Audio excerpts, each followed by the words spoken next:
لا إله إلا الله لا إله إلا الله لا إله ونصلي ونسلم على رسوله الكريم اما بعد فاعوذ بالله من الشيطان الرجيم بسم الله الرحمن الرحيم ان الله وملائكته يصلون على النبي يا ايها الذين امنوا صلوا عليه وسلموا تسليما اللهم صل على سيدنا ومولانا محمد وعلى آل سيدنا ومولانا محمد وبارك وسلم هو الأول والآخر والظاهر والباطن وهو بكل شيء عليم صدق الله العظيم وبلغنا رسوله النبي الكريم ونحن على ذلك لمن الشاهدين والشاكرين والحمد لله رب العالمين۔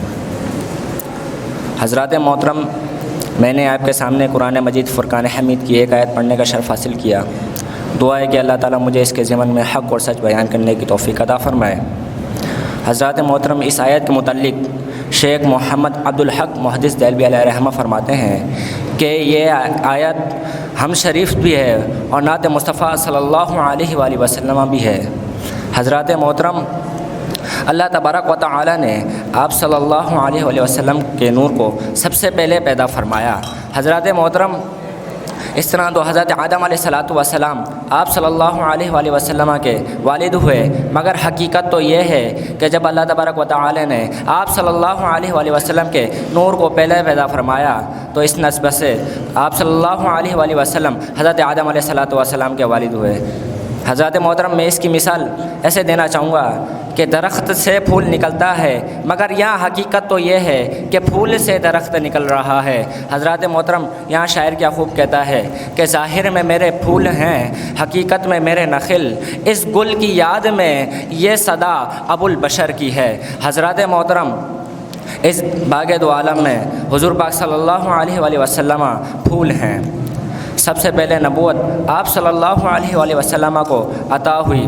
حضرات محترم، بروز قیامت کے دن سب سے پہلے حضور پاک صلی اللہ علیہ وآلہ وسلم کی قبر مبارکہ کھلے گی اور سب سے پہلے آپ صلی اللہ علیہ وآلہ وسلم کو ہی سجدے کا حکم ملے گا اور سب سے پہلے ہی آپ ہی اپنے دست اقدس سے شفاعت کا دروازہ کھولیں گے، آپ ہی سب سے پہلے شفاعت فرمائیں گے، آپ ہی سب سے پہلے جنت کا دروازہ کھولیں گے اور آپ ہی سب سے پہلے جنت میں تشریف لے جائیں گے، بعد میں تمام انبیاء، پھر بعد میں سب سے پہلے آپ کی امت تشریف لے جائے گی۔ حضور کی امت ہم ہیں تو حضور کی امت سب سے پہلے جنت میں تشریف لے جائے گی۔ حضرات محترم، اس کے بعد میں تمام امتیں تشریف لے جائیں گے۔ حضرات محترم، ہر جگہ اولیت کا سہرا ان کے سر پر ہوگا۔ اول یعنی جمعے کا دن حضور پاک صلی اللہ علیہ وآلہ وسلم کو ملا۔ سب سے آخری ظہور حضور پاک صلی اللہ علیہ وآلہ وسلم کا ہی ہوا۔ سب سے آخری کتاب حضور پاک صلی اللہ علیہ وآلہ وسلم کو ہی ملی۔ سب سے آخری دن آپ صلی اللہ علیہ وآلہ وسلم کا ہی آیا۔ سب سے آخری دین یعنی قیامت کے دن تک جو دین رہے گا وہ آپ صلی اللہ علیہ وآلہ وسلم کا ہی ہوگا۔ حضرات محترم، یہاں شاعر کیا خوب کہتا ہے کہ کیا خبر کتنے تارے کھلے چپ گئے پر نہ ڈوبے نہ ڈوبا ہمارا نبی۔ حضرات محترم، اب رہا ظاہر و باطن۔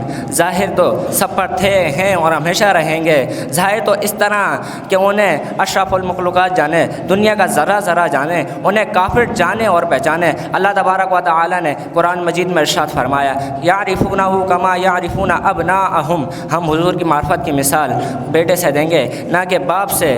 بیٹا تو اپنے باپ کو لوگوں سے سن کر جانتا ہے اور پہچانتا ہے بلا دلیل کے، مگر باپ اپنے بیٹے کو اپنے نکاح اور اقرار حمل، ولادت وغیرہ یعنی دلیل کے ساتھ جانتا ہے۔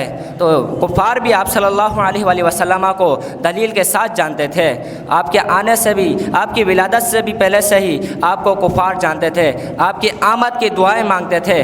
حضرات محترم، آپ کی آمد کی دعائیں مانگتے تھے۔ آپ کو بچپن ہی سے سارا عالم جانتا تھا، آپ کو بچپن ہی سے سارا عالم جانتا تھا۔ جہاں سے آپ گزرتے تھے پہاڑ آپ کو سلام کرتے تھے، حجر خوشخبریاں دیتے تھے اور درخت آپ کو جھک کر سایہ کرتے تھے۔ حضرات محترم، کفار آپ کی نبوت کی گواہیاں دیتے تھے۔ میں اپنی تقریر کا اختتام اس شعر پر کروں گا کہ فرش والے کیا جانے تیری شوکت کا علو، فرش والے کیا جانے تیری شوکت کا علو، سخروا عرش پہ اڑتا ہے پھرا تیرا۔ سیر گلشن کون دیکھے دشت طیبہ